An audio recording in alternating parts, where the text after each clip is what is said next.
Hello everyone, this is Julian from Kanen and today we have a combo video for you guys today. This is a Spaziale Luca machine made by Clive Coffee over there in Portland, good friends of ours. And we also have a Specialista on the right. And so we didn't do much work on the Spaziale.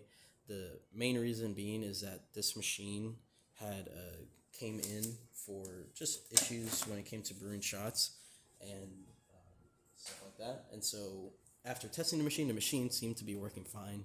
Then we also have, of course, the customer's grinder, and we seen that the grind was, or the grind dial was very much off when it came to the calibration. And so we went in there, looked, recalibrated it, and tested it. And we also replaced the burrs on it just so you can get fresher burrs. This is a 2-year-old grinder, but this machine's more relatively new. And so we definitely calibrated it. We're using some medium roast, the type of coffee we use inside of our display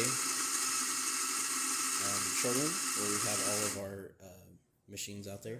As you can see, grinding very fine for espresso, and we're gonna tamp this real quick and start brewing.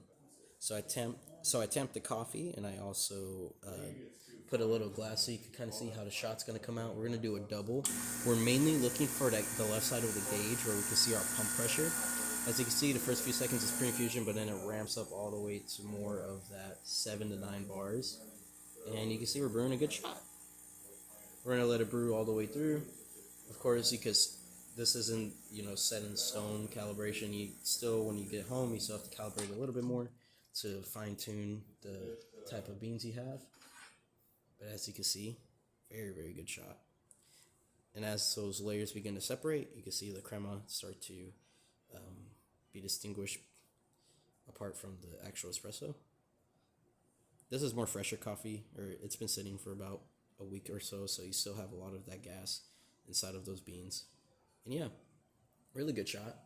And then if we were to say take this port filter off, as you can see, a nice fine puck, dry, which means good extraction there. And yeah, and then we're just gonna quickly rinse. Test all the functions of this machine just to see it's working well. This is a relatively new machine, so I don't doubt that this has any issues at all. Yeah, but mainly it was on the grinding side, calibration being a little out of sync, and a few other key information there. But besides that, that's about it for this repair. If you like this video or any of our other repairs on our channel, leave a like, subscribe, hit the bell. Thanks for watching.